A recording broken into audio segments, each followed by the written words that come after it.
ഡൽഹി യാത്ര ആനന്ദകരമാക്കാൻ ജനപ്രതിനിധികൾ ഗണഗീതങ്ങളെ കൂട്ടുപിടിക്കുമ്പോൾ ദേശഭക്തിഗാന മുഖരിതമാകുകയാണ് Kerala express. Deputy mayor ആശാനാഥും കൗൺസിലർമാരും ഗണഗീതവുമായി ജനം ടിവിയോടൊപ്പം ചേർന്നു. കേരള എക്സ്പ്രസിൽ നിന്നും ഗോകുൽ രമേശ് തയ്യാറാക്കിയ റിപ്പോർട്ടിലേക്ക്. ഉച്ചയ്ക്ക് 12:15 തിരുവനന്തപുരം സെൻട്രൽ റെയിൽവേ സ്റ്റേഷനിൽ നിന്ന് ആരംഭിച്ച കേരള എക്സ്പ്രസിന്റെ യാത്ര അങ്ങനെ പുരോഗമിക്കുകയാണ്.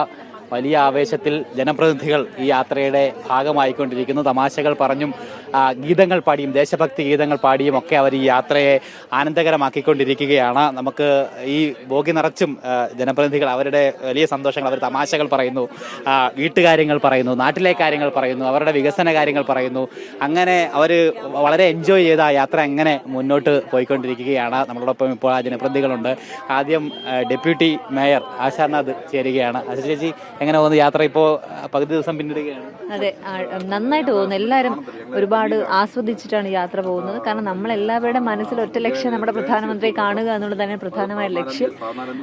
അപ്പോൾ എല്ലാവരും ഒരുമിച്ച്, ഞങ്ങൾ ഇപ്പോൾ കൗൺസിലേഴ്സ് ആണെങ്കിൽ പോലും ഇത്രയും ഒരുമിച്ച് ഞങ്ങൾക്ക് ഇത്രയും ദിവസം ഒരുമിച്ച് യാത്ര ചെയ്യേണ്ട സാഹചര്യം ഉണ്ടായിട്ടില്ല. പക്ഷെ ഇപ്പോൾ അങ്ങനെ സാഹചര്യം ഉണ്ടാകും. എല്ലാവരുടെ വീട്ടുകാര്യങ്ങൾ അറിഞ്ഞും സംസാരിച്ച് പേഴ്സണൽ കാര്യങ്ങളൊക്കെ തന്നെ അറിഞ്ഞ് ഒരുമിച്ച് എൻജോയ് ചെയ്ത് അന്താക്ഷരി കളിച്ചും ഒക്കെ തന്നെ ഗണഗീതം പാടിയും ഒക്കെ തന്നെ ഞങ്ങൾ മുന്നോട്ട് പോവുകയാണ്. അപ്പോൾ എല്ലാവരും അത് നല്ല ക്യാഷ്വൽ ആയാലും നമ്മൾ ഈ മറ്റ് ഔദ്യോഗിക സംസാരങ്ങൾക്കപ്പുറം വീട്ടുകാര്യങ്ങളടക്കം പറഞ്ഞു. പക്ഷേ ഞങ്ങൾ ഭരണത്തിൽ വന്ന് കുറച്ച് ദിവസമേ ഉള്ളൂ. പക്ഷെ എല്ലാവരുമായിട്ട് ഈ ഒരു യാത്ര കൊണ്ട് ഒരു ആത്മബന്ധം എല്ലാവരുമായിട്ട് ഉണ്ടാക്കാൻ സാധിക്കും. അതാണ് ഏറ്റവും വലിയ സന്തോഷം. അതിലുപരി സന്തോഷം ഞങ്ങൾ പറഞ്ഞ പോലെ തന്നെ പ്രധാനമന്ത്രിയെ കാണുക എന്നുള്ളത് ഏറ്റവും വലിയ സന്തോഷം.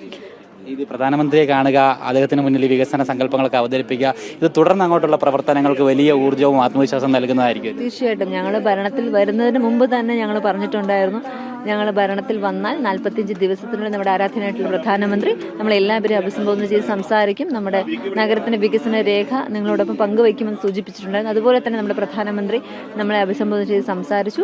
തീർച്ചയായിട്ടും അദ്ദേഹം അതിനുശേഷം നമ്മളെല്ലാവരും അങ്ങോട്ട് ഇൻവൈറ്റ് ചെയ്തിരിക്കുകയാണ്. നമ്മളെല്ലാവരും അതിനു വേണ്ടിയിട്ട് വെയിറ്റ് ചെയ്തിരിക്കുകയാണ്. അതിപ്പോൾ തീർച്ചയായിട്ടും നമ്മുടെ തിരുവനന്തപുരം നഗരം ആദ്യമായിട്ട്, നമുക്കറിയാം ഭാരതീയ ജനതാ പാർട്ടിയുടെ ആദ്യത്തെ ഭരണസമിതിയാണ് തിരുവനന്തപുരം നഗരസഭയിൽ വന്നിരിക്കുന്നത്. അതുകൊണ്ട് തന്നെ നമുക്ക് ഒരുപാട് തിരുവനന്തപുരം ജനതയ്ക്ക് ഒരുപാട് പ്രതീക്ഷയുണ്ട് ഞങ്ങളിൽ. ഞങ്ങൾ എന്തായാലും അത് നമ്മുടെ കേന്ദ്ര സർക്കാരിൻ്റെ സഹായത്തോടുകൂടി തന്നെ നിരവധിയായിട്ടുള്ള പദ്ധതികൾ പ്രാവർത്തികമാക്കുന്നതിന് ഞങ്ങൾ എല്ലാവരും ഒരുമിച്ച് തന്നെ നിൽക്കും. തീർച്ചയായിട്ടും. നമുക്ക് നമ്മൾ വരുന്നതിന് മുന്നേ ഇവരുടെ ഗണഗീതമൊക്കെ പാടിക്കൊണ്ടിരിക്കുകയാണ്.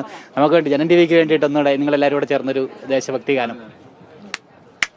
ഇതാണിതാണീ പാവന ഭാരത ഭൂമാതാവിൻ ശ്രീകോവിൽ. ഇവിടെ നമിക്കാം, ഇവിടെ ജപിക്കാം, ഇവിടെ സാധന ചെയ്തിടാം. ഇവിടെ നമിക്കാം, ഇവിടെ ജപിക്കാം, ഇവിടെ സാധന ചെയ്തിടാം. ഇതാണിതാണീ പാവന ഭാരത ഭൂമാതാവിൻ ശ്രീകോവിൽ.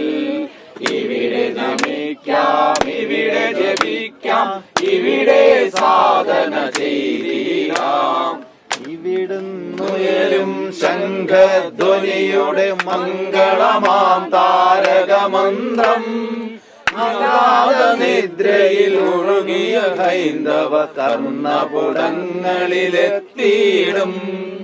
ഇതാണിതാണീ പാവന ഭാരത ഭൂമാതാവിൻ ശ്രീകോവിൽ. ഇവിടെ നമിക്കാം, ഇവിടെ ജപിക്കാം, ഇവിടെ സാധന ചെയ്തിടാം. തീർച്ചയായിട്ടും. എന്തായാലും ആ യാത്ര അങ്ങനെ മനോഹരമായിട്ട് ദേശഭക്തി ഗീതങ്ങളൊക്കെ ചൊല്ലി ആ ഒരു അന്തരീക്ഷത്തിൽ അങ്ങനെ മുന്നോട്ട് പോയിക്കൊണ്ടിരിക്കുകയാണ്. മുമ്പ് സൂചിപ്പിച്ചതുപോലെ തന്നെ ഔദ്യോഗിക സംസാരങ്ങൾക്കപ്പുറത്തായിട്ട് വ്യക്തി ജീവിതത്തിലെ കാര്യങ്ങളും കാഷ്വലായിട്ടുള്ള സംസാരങ്ങളും ഒക്കെയാണ് ഈ യാത്രയെ കൂടുതൽ സുന്ദരമാക്കുന്നതെന്നാണ് ഡെപ്യൂട്ടി മേയർ അടക്കം പ്രതികരിച്ചിരിക്കുന്നത്. കേരള എക്സ്പ്രസിൽ നിന്ന് മനീഷ് കാട്ടാക്കടയ്ക്കൊപ്പം ഗോകുൽ രമേശ്, ജനം.